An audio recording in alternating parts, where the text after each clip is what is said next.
Somehow, Yamcha is one of the best TURs, but is he worth your stones right now? How's it, everybody? Celtic Link here. We're back for another Dokkan Battle video. It is that time again. We have a new Dokkan Fest TUR coming to Global Dokkan in just about 36 hours from the time this video is posted. And it is the Dokkan Festival Int Yamcha. Shout out to the Dokkan Wiki here for giving us the times, letting us know that from the previous day to download when this guy is dropping. So we're going to spend some time in this video talking about whether or not you should summon for Dokkan Festival Int Yamcha when he drops on April 2nd. As always, when we do our Should You Summon videos, we take a look at three major factors. We take a look at, one, the unit himself. Is the unit good enough to be picked up by themselves? And two, we look at the banner. What's on the banner, and is it worth your summon? From there, we take a look at what lies ahead, what banners are coming here and up to the 8th anniversary on Global Dokkan, and whether or not you should be spending your stones here in exchange for a multi over there. Once we've taken all that into consideration, I will offer my final recommendation and let you know whether or not you should summon for this guy. So first things first, let's go ahead, let's hop on in, let's take a look at the Dokkan Festival Int Yamcha. He is an Earth-bred Fighters or Saiyan Saga category key 3 HP attack and defense 170 plus an additional HP attack defense 30% for characters on Earthlings or Turtle School.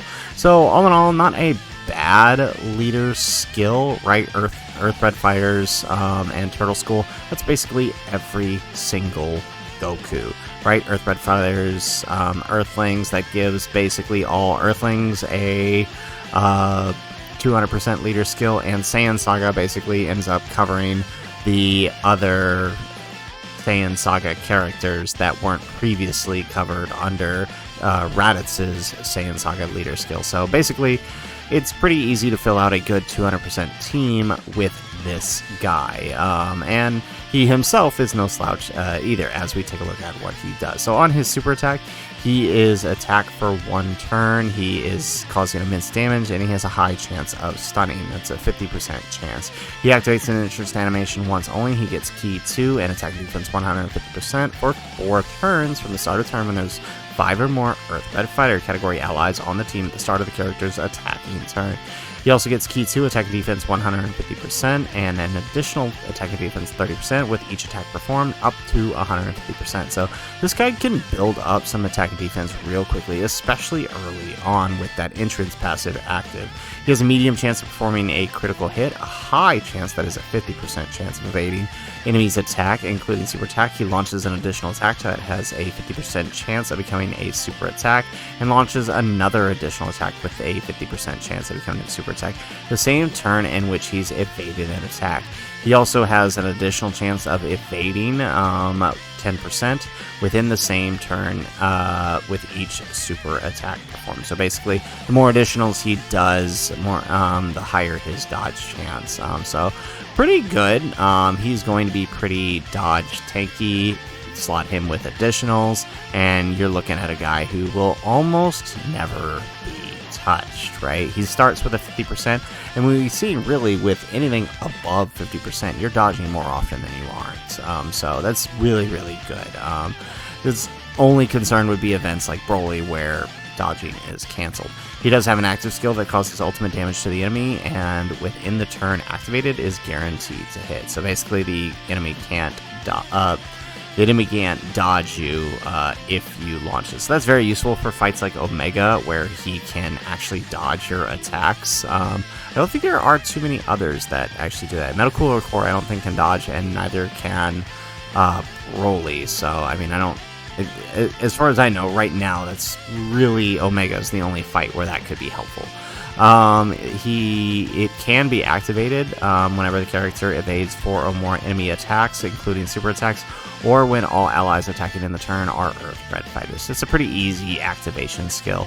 All in all, like I said, he is really, really, really good. I don't know that I'd place him in the top 5, but he is still really good. Again, this dodging is always a useful ability, and the fact that he can launch multiple supers, it makes him an excellent unit for the third slot. I mean, you could really try to run him in the first slot if you wanted to. I mean, depending on your team setup, he may be the best option, but I think he's a pretty good character. And I mean, honestly, Yamcha deserved this.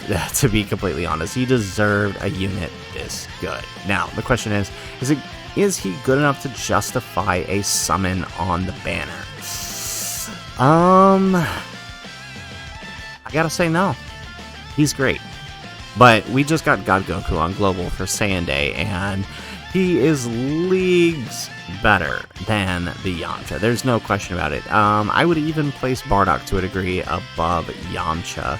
So I have to say, as good as the unit is, he is a unit that's going to return far sooner than probably any other unit we've had. The February unit, or the post Saiyan Day unit, will probably return. Who was this last year? This was the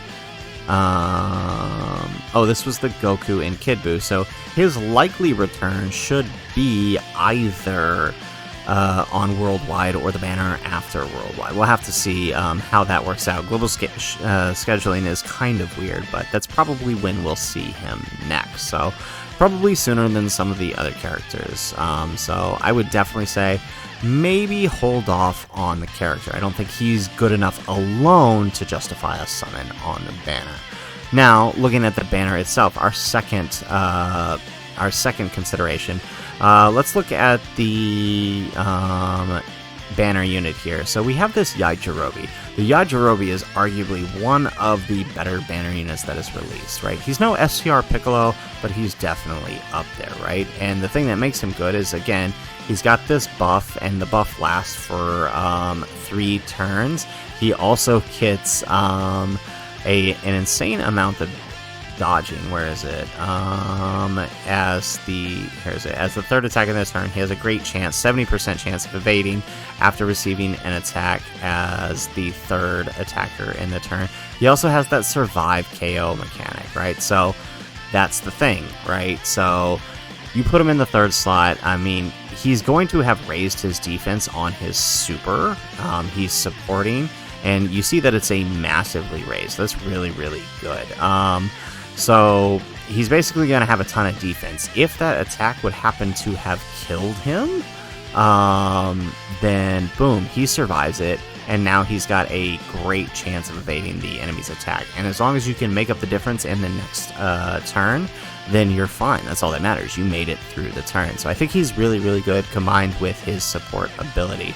So all in all, a really, really good support unit. He definitely brings value to the banner. The return of the Resurrection of F Blues, who I have a feeling are going to be a unit that doesn't return very often. I know they just return on the KO banner on Global, which means their next return should be probably October time frame.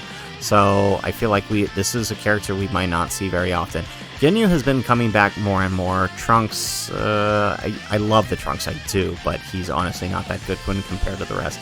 The Golden Frieza is okay. He's a good stacking unit on the Wicked Bloodline team. And then this Transforming Goku, who does have some uses, especially if you're a newer player post-EZA. So all in all, not a great banner, to be honest. Even the Resurrection of F Blues, who I like, they don't bring much value to the banner itself. And I don't imagine there's going to be many changes to this banner.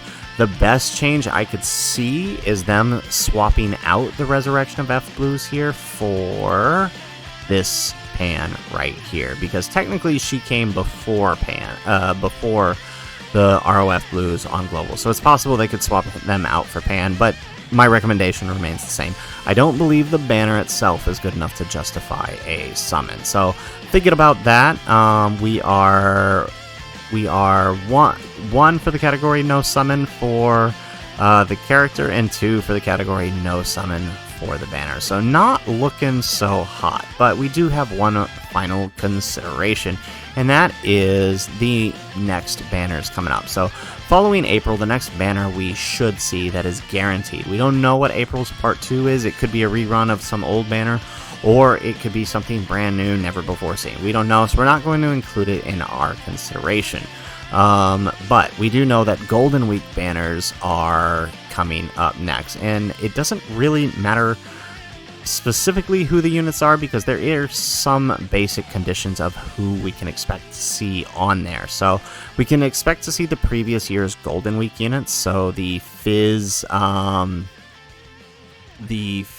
Buu, the Fizz Goku and STR Kid Buu are probably going to be there. The Golden Week, we'll probably see another Golden Week unit, so more than likely Pikkon and Janemba will be on there, the Koku and Kid Buu will be on there, and then other filler units sort of related to the celebration. We really don't know, but this is pretty much the guaranteed spot where New Year's units come back. Now, I'm going to go out on a hunch here, and this is just a wild prediction, but I have a feeling that because this is the banner when Global would normally get the New Year's units, or April is normally the banner where we would normally get the New Year's units, but this time that banner was shared, I think we may actually see the return of this year's New Year's units.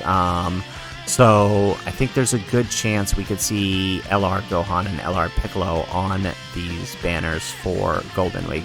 It's just a prediction, I could be wrong, but I would definitely say if you were going to summon on a banner, these characters, for whatever Golden Week ends up being and whatever's on their banner, is probably going to be far more valuable to you than whatever is on Yamcha's banner.